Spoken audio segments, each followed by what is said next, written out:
الحرية ومن أجل الحق في التعبير، من أجل الحق في أن يكون للمرء الاعتبار المستحق في بلده وفي وطنه، من أجل أن يكون للمرء دور فاعل في تدبير شؤون بلده. إنه السياسي والمفكر الإسلامي التونسي الأستاذ راشد الغنوشي مؤسس حركة النهضة الإسلامية التونسية، والتي لم يكن معترفا بها في زمن الظلم والطغيان الذي ولى في تونس.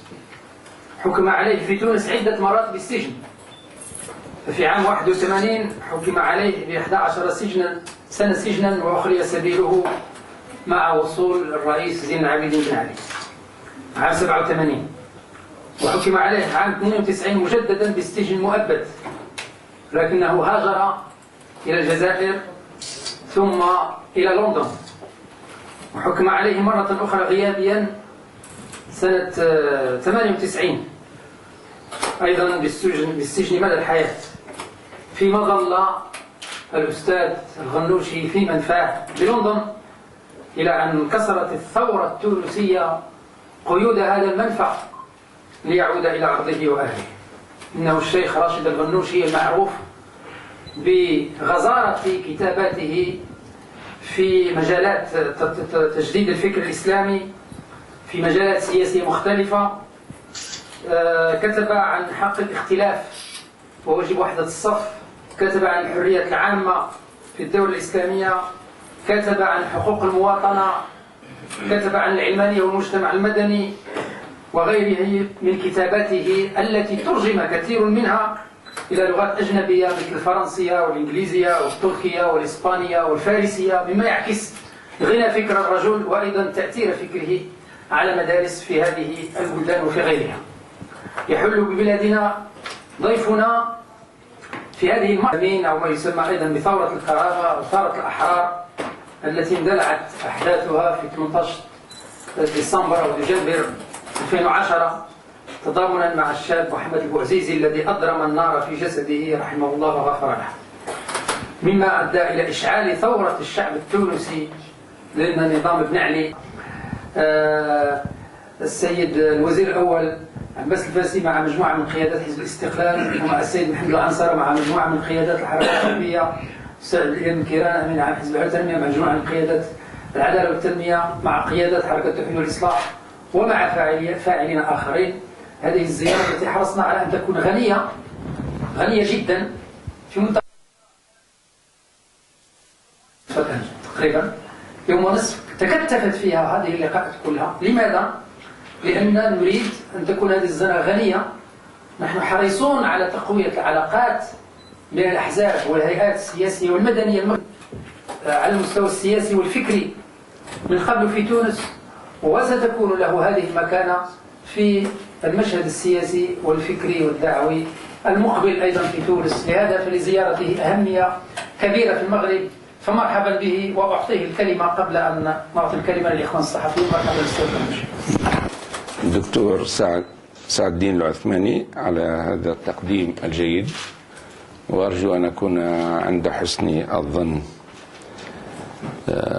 كما أشكركم جميعا أيها الإخوة والأخوات على حضوركم بهذا الشكل السريع لنتحاور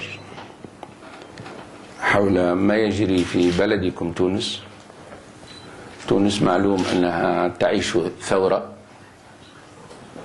والثورة معناها الإطاحة بنظام، والإطاحة بأفكار، والإطاحة بسياسات وأشخاص. الثورة التونسية أنجزت بعض مهامها في أنها أطاحت بالديكتاتور،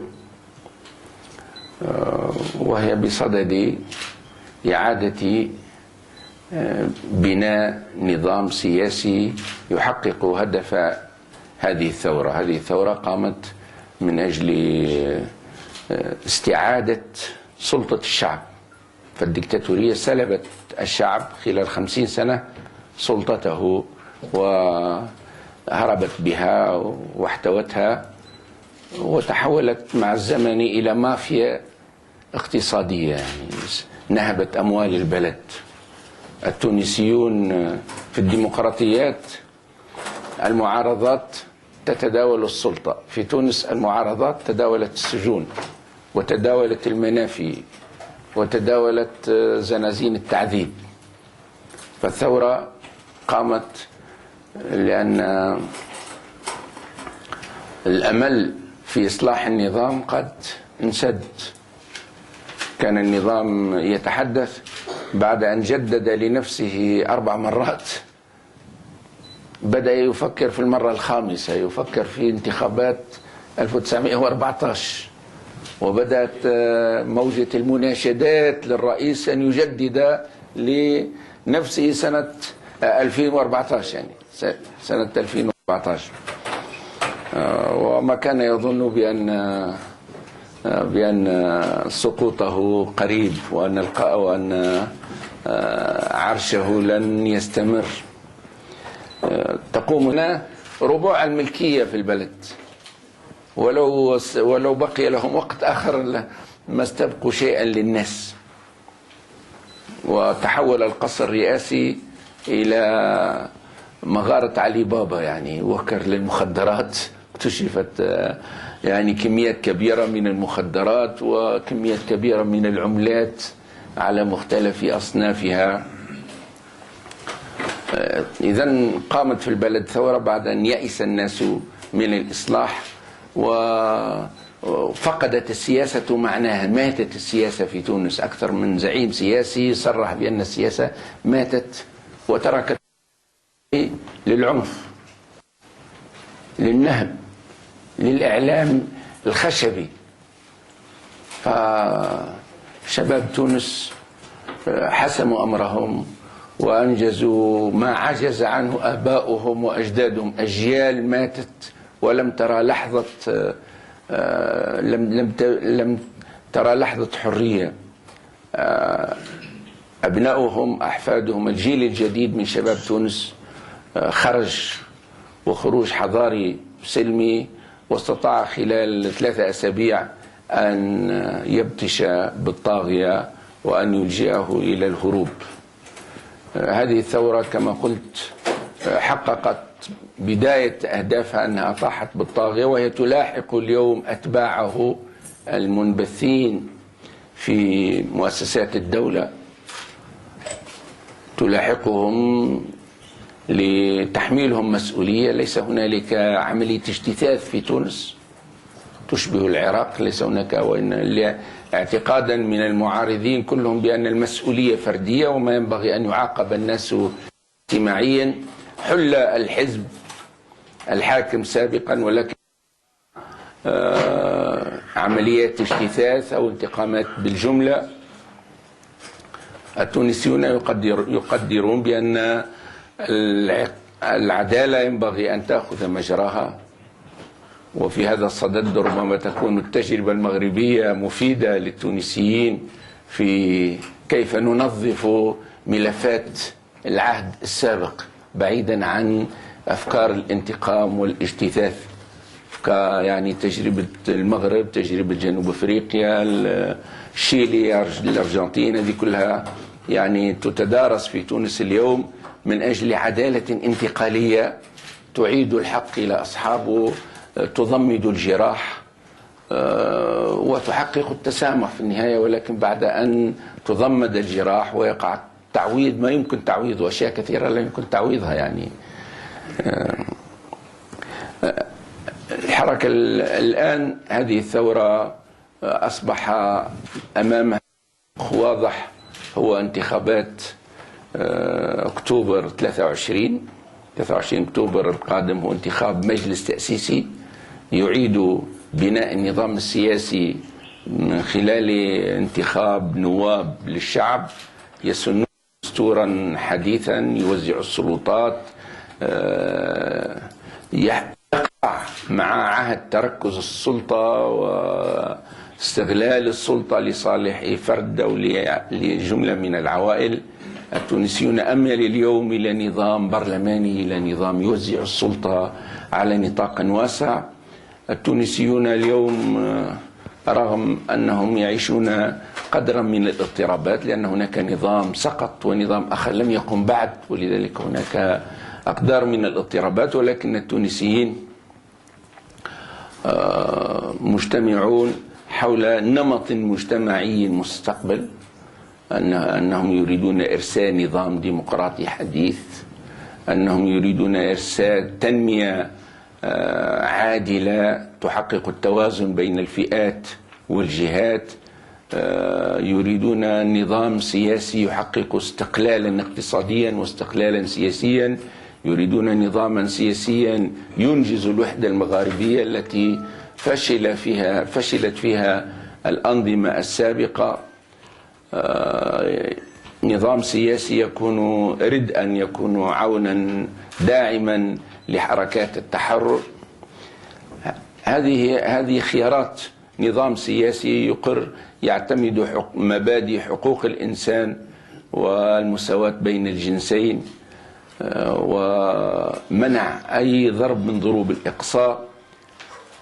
فهذه القضايا في الحقيقة اتفقت حولها التيارات السياسية الرئيسية في تونس قبل الثورة نفسها.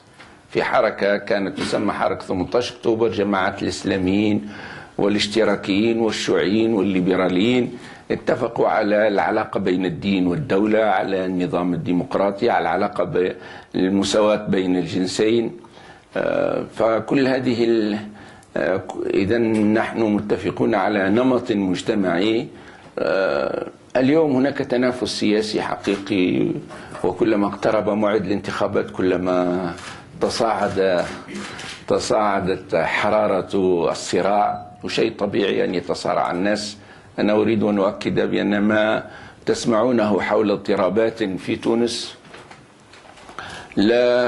ما ينبغي أن تهز الصورة العامة القائمة في البلاد، ما ينبغي أن تجعلنا نشك في وجود إرادة جازمة في تونس لإنتاج نظام ديمقراطي عبر انتخابات حرة ونزيهة. أنا أريد أن أطمنكم على أن الثورة ماضية في هدفها في إنتاج هذا النظام السياسي الذي من أجله ضحت أجيال بكاملها، ودفعت مئات من الأرواح وآلاف مؤلفة من المساجين عبر 50 سنة.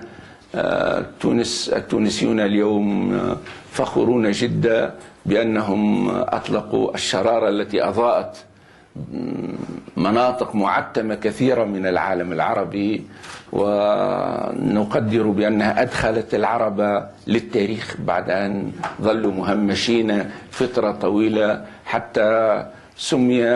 حتى شاع مصطلح الاستثناء العربي، أن العرب مستثنون من موجة الديمقراطية التي تجولت في العالم من أمريكا اللاتينية لأوروبا الشرقية لأفريقيا، باقي العالم العربي الثقب الأسود. الآن يعني ما حصل في تونس كان منطلقا لدخول العربي للتاريخ ووضع حد لهذا الاستثناء وإنتاج أنظمة تحترم شعوبها وتحكم باسمها، تمثلها ولا تمثل بها، تمثلها ولا تمثل عليها. عموما نحن إذن مطمئنون إلى أن رغم الصعوبات التي تمر بها المرحلة الانتقالية والاضطرابات، ولكن مسار الثورة ماض إلى تحقيق أهدافه. موقع النهضة في هذا المسار موقع أساسي. النهضة أكثر حركة في تونس بذلت تضحيات جساما خلال 30 سنة. منذ 81 انطلقت حركة الاتجاه الإسلامي وهي سلف النهضة. يعني نحن نحتفل هذه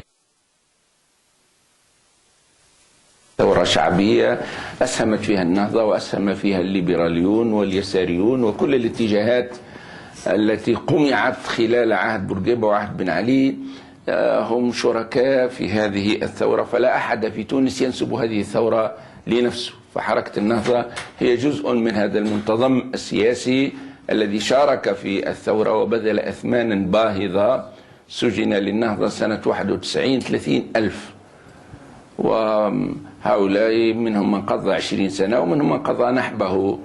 جيل كامل ولد في التسعينات تملأ الدموع أعين أمهاته وخالاته، ويسأل لماذا، فتقول له خالك في السجن، عمك في السجن. هذا جيل الغضب الذي صنع الثورة في الحقيقة. النهضة مع ذلك هي جزء من هذا المنتظم السياسي، ومدركة بأن النظام السياسي المستقبلي لتونس ينبغي أن يكون نظاما ائتلافيا وفاقيا، خاصة خلال المرحلة الانتقالية ل5 سنوات. تونس تحتاج لتياراتها الأساسية من أجل أن تواجه التحديات الكبيرة القائمة. النهضة جزء من هذا المنتظم وحريصة على الائتلاف، وهي في حديث في تفاوض مع جملة من الأحزاب من أجل تأسيس جبهة وطنية، من أجل تأسيس ائتلاف وطني يخوض الانتخابات، وإذا نجح يكون أو يؤسس أو يشكل الحكومة الائتلافية التي ستقود البلاد في المرحلة الانتقالية. هذا عموما. هناك مشكلات لعلكم بلغتكم حول علاقة النهضة بالهيئة الوطنية، الهيئة العليا لحماية الثورة والإصلاح السياسي. نحن خرجنا من هذه الهيئة في فترة بسبب عدم اعتمادها على الوفاق. هذه الهيئة ليست منتخبة، وبالتالي فالتقرير فيها هو عن طريق البحث عن وفاقات، ولكن عندما رأينا أن هذه الهيئة أصبحت تشتغل كبرلمان منتخب خرجنا منها.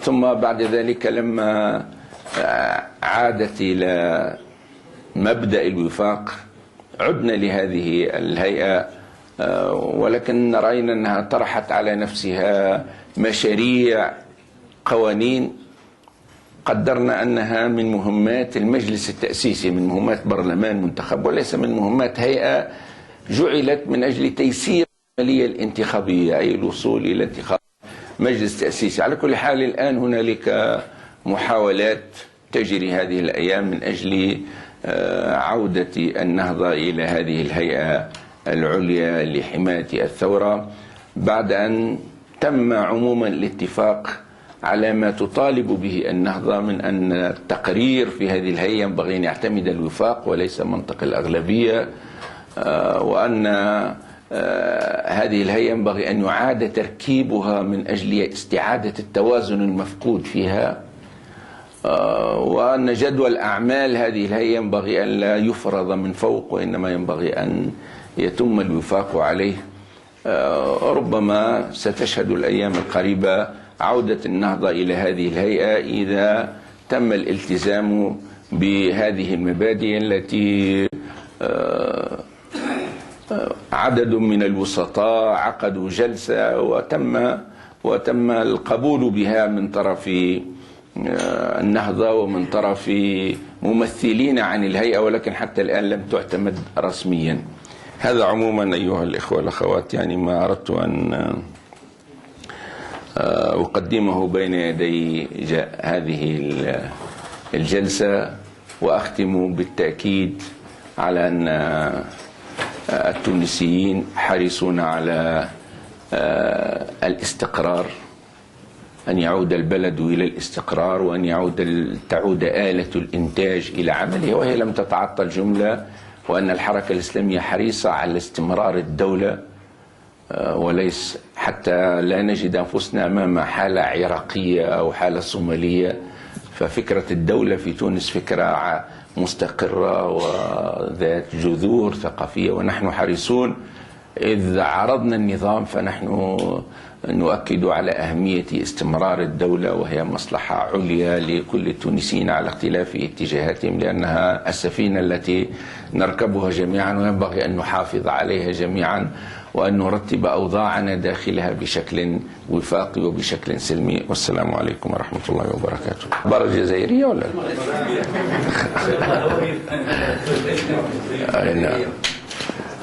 بغيت التوضيح سيد النوشي. قلتم انكم تاسسون جبهه تضم كافه الطيف السياسي لخوض انتخابات للضمان، لان لو تم تكوين الطيف السياسي كله في جبهه واحده من سيتنافس معنا؟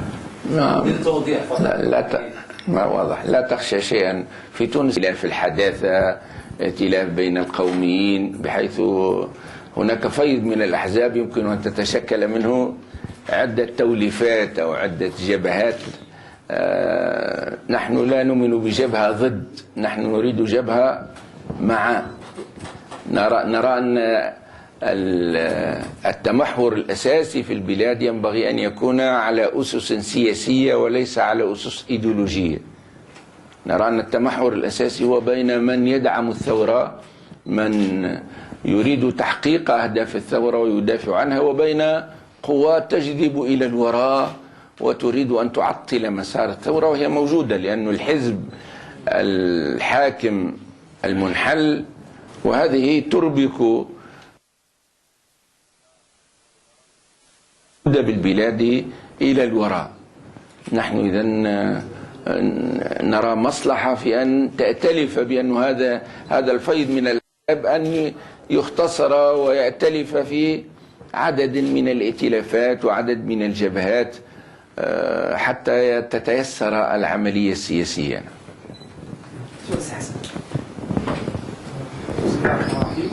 شكر الله للأستاذ والمشي زيارته وما تقدم به من توضيحات. سؤالي فيه نقطتين. النقطة الأولى يعني هناك استطلاع رأي حول الأحزاب السياسية والعمل السياسي في تونس. يعني أكد العنصر الأول هو أن قرابة 67% من التونسيين لم يحسموا بعد موقفهم يعني السياسي في الانتخابات القادمة. والنقطة الثانية هي أن الاستطلاع الرأي أعطى جعل من النهضة يعني جعلها في طليعة من الأحزاب التي سيصوت عليها التونسيون. هذا جانب. الجانب الثاني يتعلق بحراك يعني في المجتمع التونسي يعني يوظف يعني إعلاميا يعني وهو حراك يعني إسلامي يثير قضايا من القضايا، وهناك يعني حملة يعني إعلامية تستهدف يعني النهضة. ينضاف إلى هذا يعني القانون، مشروع القانون يعني تمويل الأحزاب الذي صدق عليه يعني في الهيئة الوطنية يعني أول أمس، والذي يعني أيضا واكبته حملة إعلامية تثير تمويل يعني أجنبي يعني للنهضة. يعني كيف تقرؤون هذا الحراك الذي يستهدف النهضة، بالإضافة إلى نقطة يعني لها علاقة ما هو موقع يعني فرنسا فيما يجري في تونس، ولها دور في عرقلة يعني الثورة التونسية. شكرا. هذه عدة أسئلة عن اختبارات الرأي. فعلا هناك عديد اختبارات الرأي اليوم حول نوايا التونسيين في اختبارات الرأي التي اطلعت عليها كلها تجمع أن النهضة في طليعة الأحزاب، بل الفارق بينها وبين الحزب الذي يليها هو فارق مريح وكبير، يعني مريح للنهضة وليس وليس مهما كان الحجم على الأقل مرحلة انتقالية، مرحلة 5 سنوات البلد يحتاج فيها كما أكدت إلى حكم ائتلافي، وليس إلى انتقال النظام من حزب واحد إلى حزب واحد أيضا. هناك حملة إعلامية فعلا تستهدف النهضة، ظاهر هذا من الإعلام، حتى جزء من الإعلام الفرنسي مشارك في هذه الحملة. وهي تستهدف تشويه صورة النهضة من أجل تحويل الرأي العام ضدها. فاعتماد الفزاعة، رغم النظام المخلوع كان يعتمد الفزاعة، فزاعة الأصولية، تخويف النساء على حقوقهن، تخويف أهل الفن والطرب، تخويف أهل السياحة، تخويف رؤوس الأموال إلى آخره. فهناك فزاعة تشتغل ليل نهار بفكرة التخويف، تخويف الإسلاميين، تخويف الرأي العام من الإسلاميين. نحن نقدر أن هذه الحملة أن هذه الحملة جربت خلال 20 سنة، وبن علي مشتغل بالبزنس، هذا بزنس التخويف، ولكن أفلس البزنس. فالتونسيون يعني مش جديد عليهم الحملات ضد النهضة، سواء قام بها النظام القديم أو قام بها خلفاؤه الآن، هذا ليس جديد. وما تحظى به النهضة اليوم من شعبية وما نستقبل به في كل أنحاء تونس دليل على إفلاس هذا البزنس. ولذلك نحن لسنا منشغلين جدا بهذه الحملات. من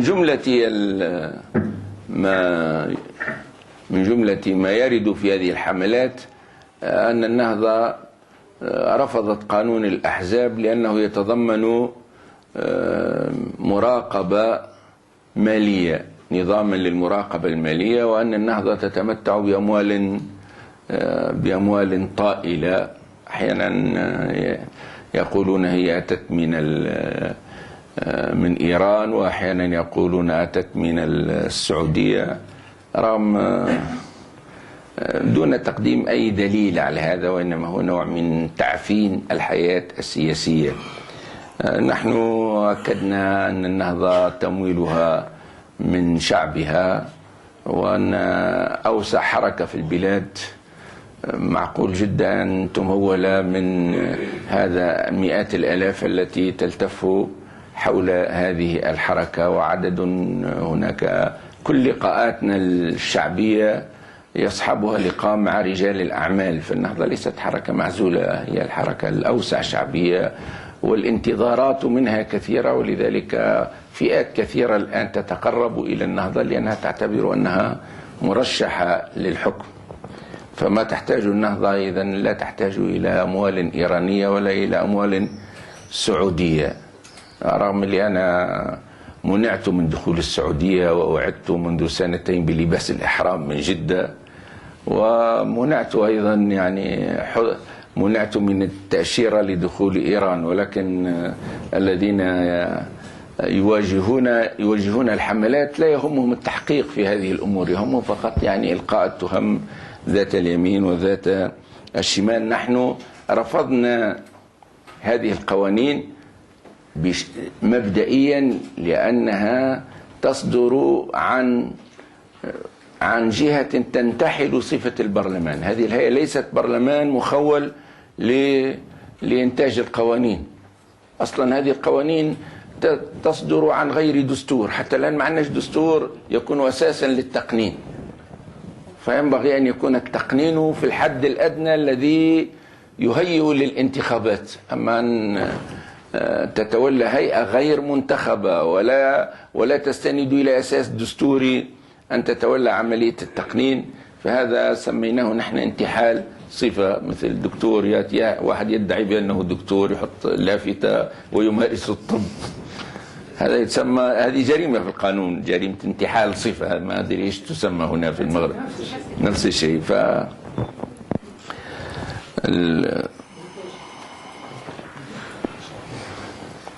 إذن أنا كيف أفسر هذه الحملات؟ أرى أنها من مقتضيات التنافس السياسي. هناك منافسون لكن التنافس السياسي مثل المصارعة الحرة، لا تنضبط بقواعد المصارعة، وإنما يضرب أين اتفق. هذا الذي يحصل في تونس الآن من منافسين السياسيين، أنهم لا ينضبطون بقواعد التنافس. لا أقول كلهم، بعضهم لا ينضبطون بقواعد التنافس السياسي الذي لا يوجه الاتهام إلا بدليل. ونحن يصعب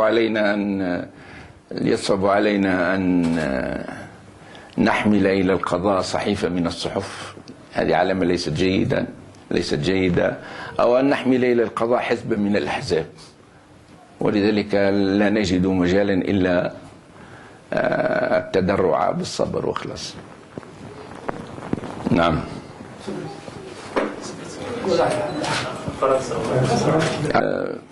فرنسا لم يكن دورها بدءا من الثورة إيجابيا.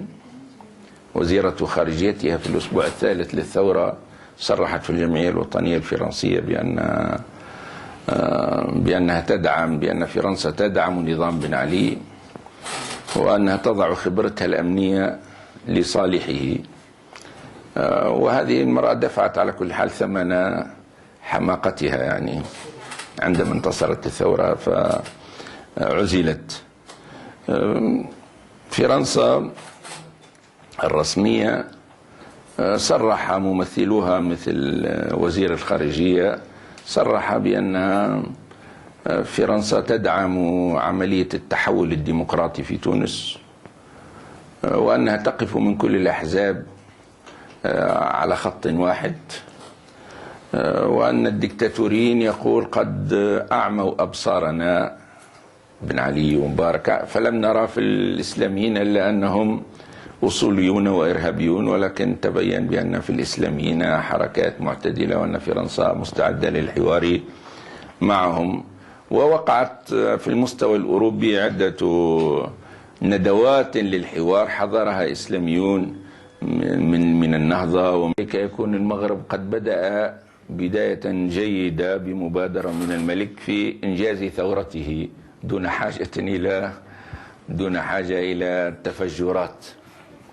ونحن نتمنى لكل الحكومات العربية أن تكون مبادرة، أن يكون الحكام هم الذين يبادرون بالإصلاحات ولا يعلنون عن إصلاحات بعد فوات الأوان. لا يقول أحدهم فهمتكم كما قال صاحبنا بعد 23 سنة، وإنما يلتقط، يكون عنده إحساس بنبض شعبه ويبادر بتلبية مطالب الناس. نقدر بأن المغرب بدأ بداية جادة، نتمنى أن تتواصل إن شاء الله على طريق الإصلاح الدستوري الديمقراطي الجاد. ولا شك أن إمارة المؤمنين يعني مؤسسة، يعني كفكرة فيما أفهم أن الإطار الذي تأسست عليه هذه الدولة هو إطار إسلامي. وتاريخ المغرب كله شهد دولا إسلامية كبيرة من الموحدين للمرابطين للمرنين، وكان لهذه الدول والأدارسة، وكان لهذه الدول دور كبير في الدفاع مش عن المغرب بل الدفاع عن الأمة ومواجهة الحركات الصليبية، المد الصليبي في عنفوانه. فإمارة المؤمنين يعني مؤسسة تاريخية وإطار مناسب لأن تتطور في مجاله، في إطار أن تتطور المغرب إلى نظام دستوري حديث، والمبادرات في ذلك ما حصل المدة الأخيرة من مبادرة دستورية مندرج في تطور دستوري حديث يجمع بين الإسلام وبين الحداثة. وهذا هو المشروع الإصلاحي الذي بشر به المسلمون منذ القرن التاسع عشر، ورهان على تحديث في إطار الإسلام مقابل تحديث آخر على حساب الإسلام. ولذلك لم يكن الصراع في منطقتنا صراعا كما يقولون بين تحديث وبين رجعية، وإنما الصراع في حقيقته في المنطقة كلها بين نوعين من التحديث: تحديث في إطار الإسلام وامتداد تاريخي له، وتحديث على أنقاض الإسلام وتفكيكا لمؤسساته. ونعتبر أن المغرب تنتمي لهذا النموذج، بل فيما أعلم أن الحركة الوطنية المغاربية قامت على أساس الفكر السلفي، يعني الفكر السلفي الحديث هو الذي أسس للحركة الوطنية وللتحرر الوطني. أما الأحزاب الإسلامية، هل هناك فكرة لبعث هل زيارتي مندرجة ضمن هذا، ضمن تشكيل أممية إسلامية أو أممية أو أممية مغاربية؟ على كل حال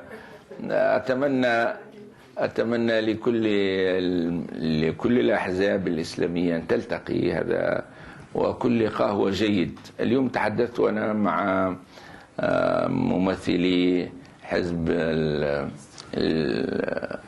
الاستقلال، مع ممثلي حزب الاستقلال ومع الاتحاد الاشتراكي ومع الأصالة والمعاصرة، الحركة الشعبية. تحدثنا مع زعماء هذه الحركات ليس بصفاتهم فقط الرسمية، وإنما بصفاتهم الحزبية أيضا. تحدثنا عن مشروع أحزاب مغاربية سواء إسلامية أو غير إسلامية، بعد أن فشلت محاولات توحيد المنطقة من فوق. فلنبدأ من تحت بتوحيد المجتمع المدني والمجتمع السياسي القاعدي، فهذه البداية أرشد وأمتن من ربط مصير المنطقة بالزعماء الفوق. غادي نديروا واحد استسمح، غادي نديروا الأسئلة نجمعها. أي نعم، ماشي. الوقت أستاذ عندك في القنيطرة. رشيد، أنا عندي سؤال تقريبا مركب، سؤال واحد. أنت تتحايل بعد أن بدل أن تقول سؤالي تقول سؤال مركب. أستاذ رشيد، أسستم الآن الحزب السياسي. المرحلة القادمة تقتضي منكم تدبيرا بين ما هو سياسي ودعوي. كيف يعني تدبروا حركة النهضة هذا الاختلاف الموجود؟ وألا ترون يعني في التجربة المغربية نموذجا يعني يقتدى به؟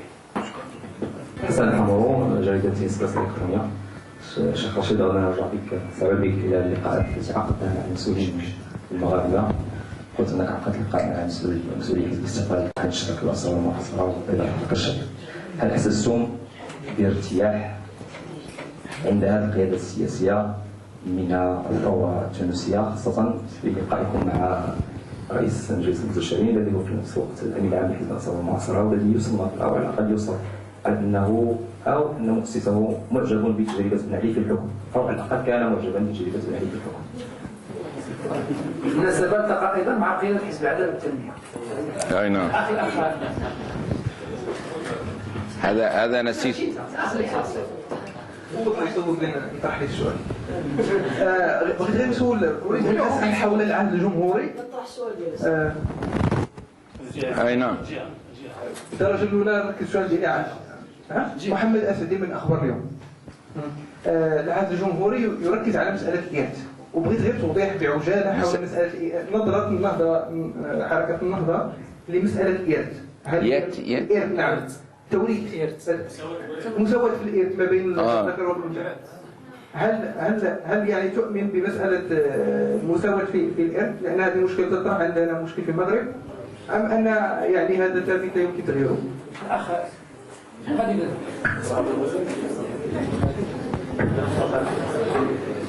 محمد بركلي الأيام. أريد أن أعود إلى عالم السياسة. صراحة الأستاذ راشد الرشيد بأن هناك يعني يحتاج بأن هناك في الحركة لها موقع سياسي مهم الآن، حركة النهضة. هل أريد أن أعرف داخل الحركة هل هناك إحساس بأنها ستحقق نصرا انتخابيا في الانتخابات القادمة؟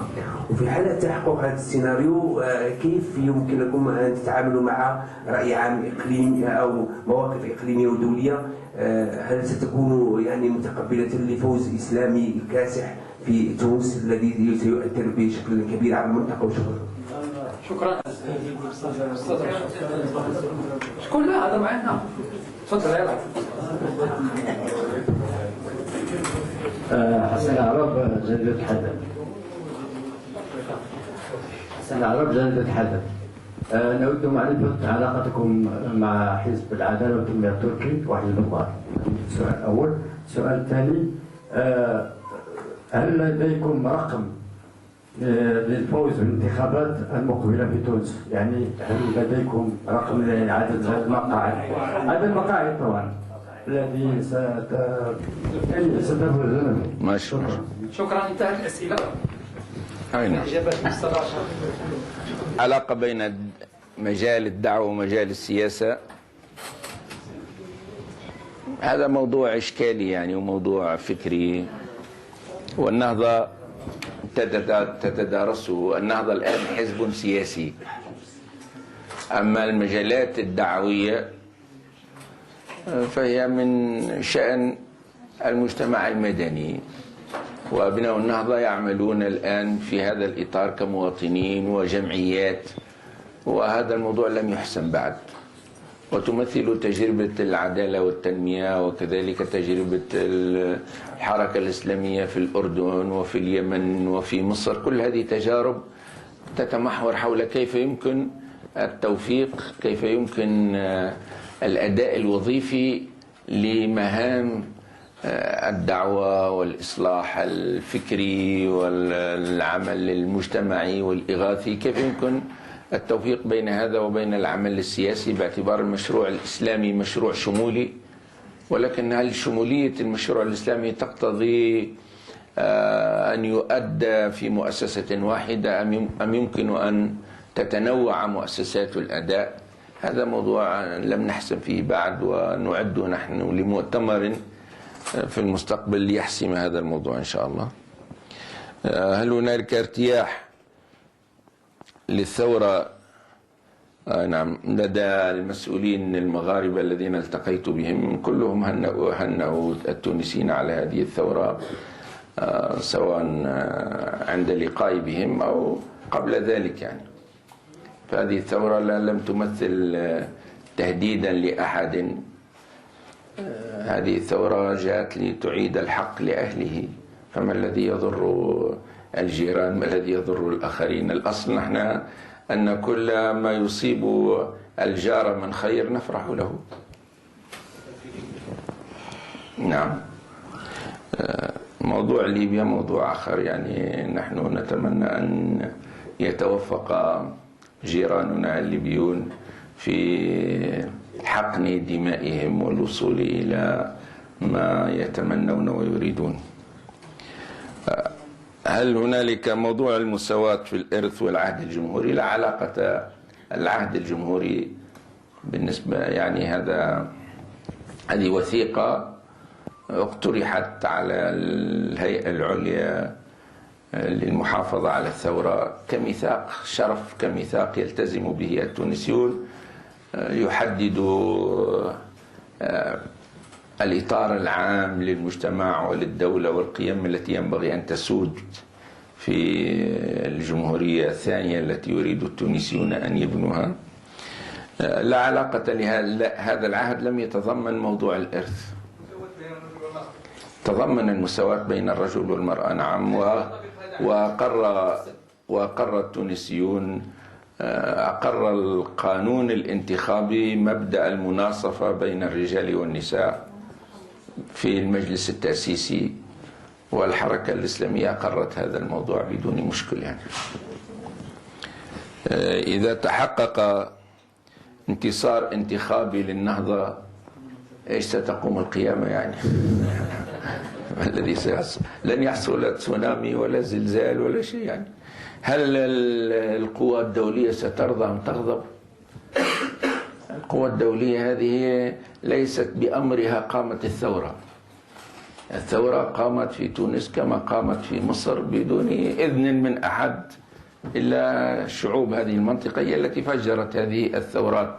ولذلك الدولة التي ستبنيها هذه الثورات، الجهة التي ستحكم هذه الدولة، هذا من شأن هذه الثورات. نحن نظن انتهى هذه الثورات هدف من أهدافها أن تضع حدا للتبعية، أن تحقق الاستقلال الحقيقي، أن شعوبنا أهل لأن تختار أنظمتها.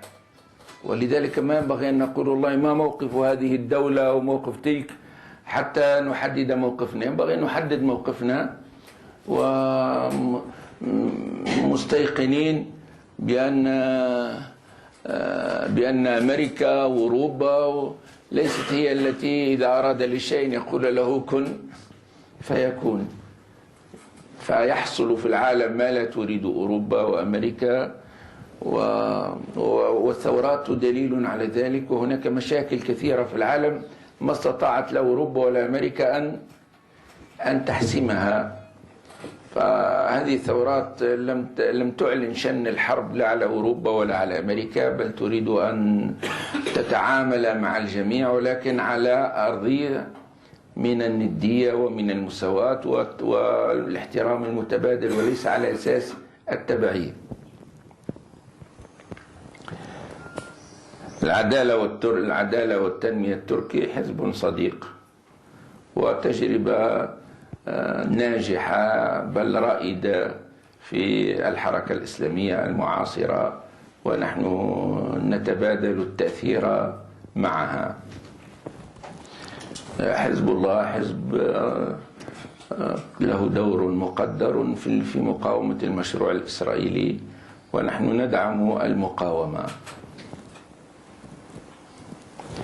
ولكن تبقى لكل حزب خصوصياته واجتهاداته. يعني هل هنالك رقم سنحققه؟ تونس حتى الآن لم تجري فيها من 50 سنة انتخابات نزيهة فكيف نستطيع أن على أي شيء سنبني؟ يعني لو قلت لكم سنحصل على 50%، والله يقول هذا رئيس حركة يبشر، يعني يزعم لنفسه. فهنالك اختبارات للرأي وهي متعددة على كل حال، ومعظم التونسيين حتى الآن لم يحددوا موقفهم كما ذكر 60%، وربما حتى الآن لم يحددوا موقفهم، فسابق لأوانه أن نجزم برقم. ولكن الثابت كل المؤشرات تدل على أن حزب النهضة اليوم هو في الطليعة. من هنا إلى الانتخابات هل سيبقى الأمر كذلك؟ هل سيتطور الرأي العام؟ نرجو أن يتطور إيجابيا لصالحنا إن شاء الله ولصالح الثورة إن شاء الله. وشكرا لكم. جميع الإخوة الصحفيين والحاضرين.